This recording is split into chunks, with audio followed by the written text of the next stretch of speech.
Hello Yogi, thank you for joining me today. And today I'm going to be talking about our bridge pose.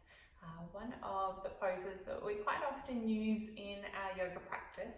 It is a awesome pose. It's really good at releasing tension through the lower back, the spine, starting to open up movement, as well as supporting strength through the glutes, through the thighs, pelvic stability, as well as engaging through our transverse abdominis, our deep core muscles.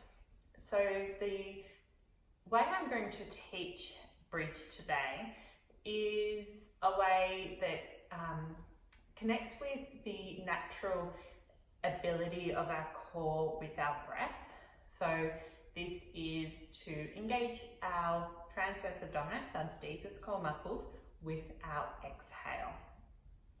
This isn't necessarily the way that we always teach bridge in yoga. However, this is one way that I teach it quite regularly, especially with my clients, because it is so beneficial, and it helps you to start to move with your breath a little bit more intuitively and in a stronger way as well. So today, if you do have a block, I encourage you to have that handy. If you don't have a block, you can use a small ball or a cushion. Just make sure it's the cushion has a fair bit in it rather than a really small cushion, because we want to be able to squeeze it in between our knees. So that being said, we're going to come and lay down on your backs. So once you're on your back, if you need to, you can place a blanket underneath the head. Just make sure that it's not propped up too much, otherwise this will put the neck in too much flexion as we lift the hips up. We are going to start stage 1 of pelvic tilting. So with pelvic tilting, I want you to imagine that the back of your pelvis is like a clock.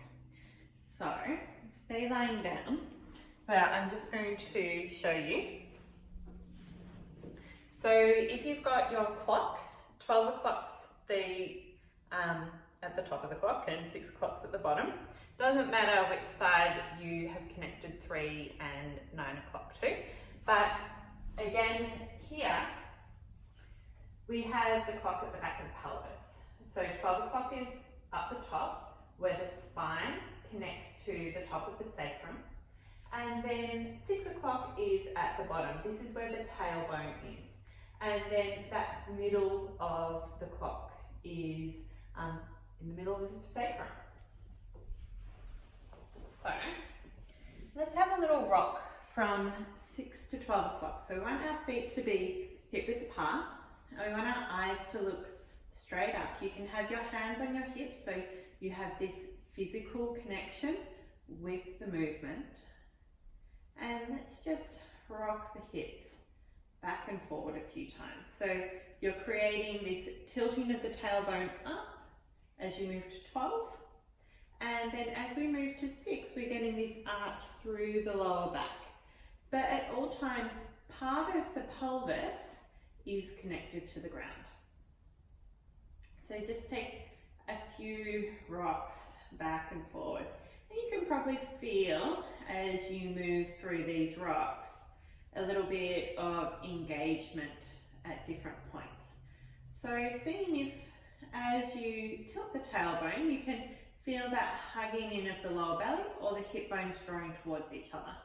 And as you come to 6 o'clock, you can feel that widen. And as you tilt to 12 o'clock, you can feel it draw in. And then as you move to 6, it draws away. You can start to come to stillness again, and I want you to start to think about your breath.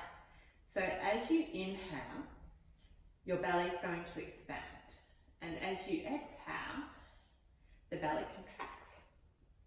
So if we think about this in the tilting, as we move to 6, the belly expands, And as we move to 12, the belly contracts. So we're going to connect 6 o'clock with the inhale and then moving to 12 o'clock with the exhale.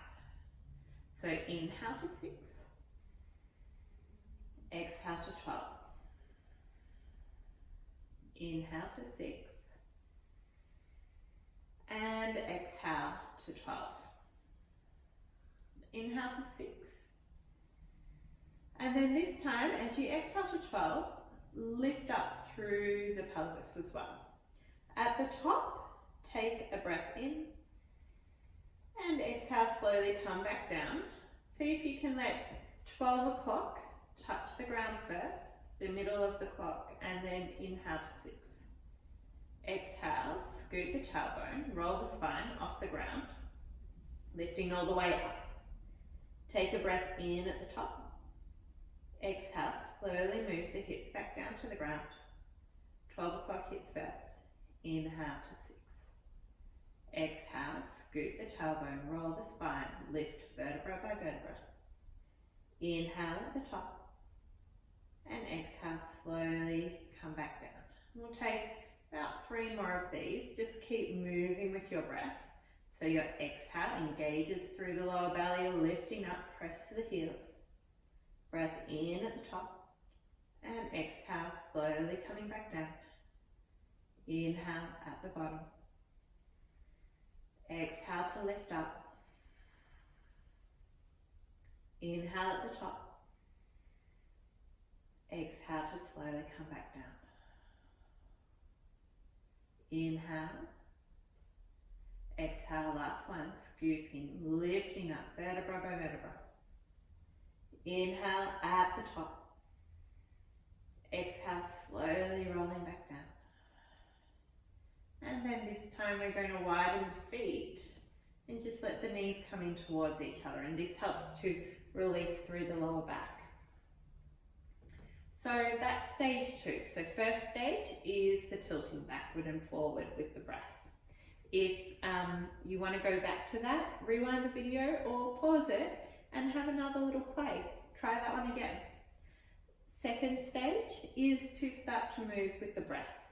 So this is tilting the tailbone and lifting the hips up with the exhale. Inhaling at the top. Exhaling, slowly moving the hips back down to the ground. At the bottom, take a breath in before resetting and going again. Then our third stage is to lift up and hold it, and we're going to use the block for this one. We're going to place it in between the knees and feet hip width apart, and you should be able to tickle your heels with your fingertips. Eyes looking straight up towards the sky. Take a full breath in here. Exhale, scoop the tailbone, squeeze the block, lift the hips up.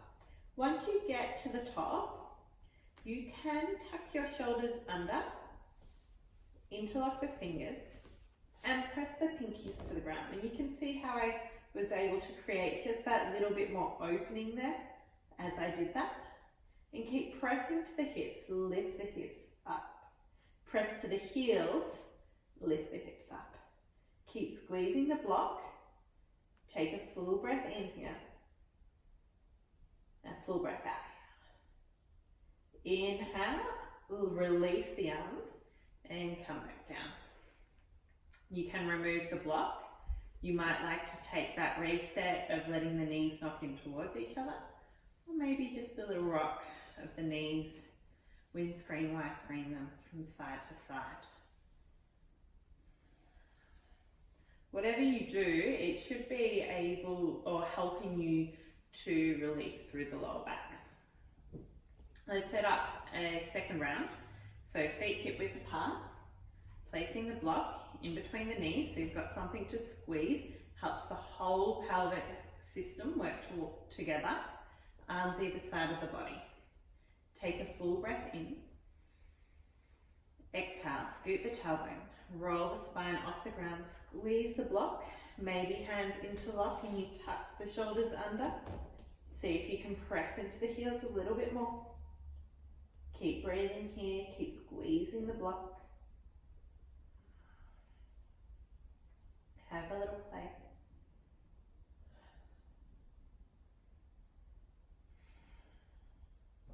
When you're ready, slowly release the shoulders, roll the spine back onto the ground, release the block, and if you'd like to, maybe windscreen wipe the knees side to side, or maybe soles of the feet together, knees apart, Setu Bandha Sarvangasana, reclined butterfly pose. Bring one hand to your heart, one hand to your belly, just allowing a few breaths. This will help to open all the muscles that we've created quite an engagement through, so it gives them a little reset.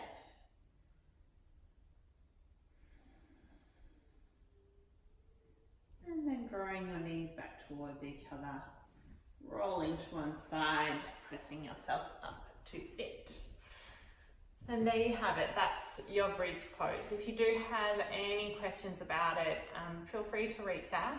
If there is anything that you want demystified, if there's anything in the yoga world where you're like, gee, I'd really like to learn more about that, please feel free to reach out and send me an email, a message on social media, or even just comment underneath these videos. Thank you so much for joining me.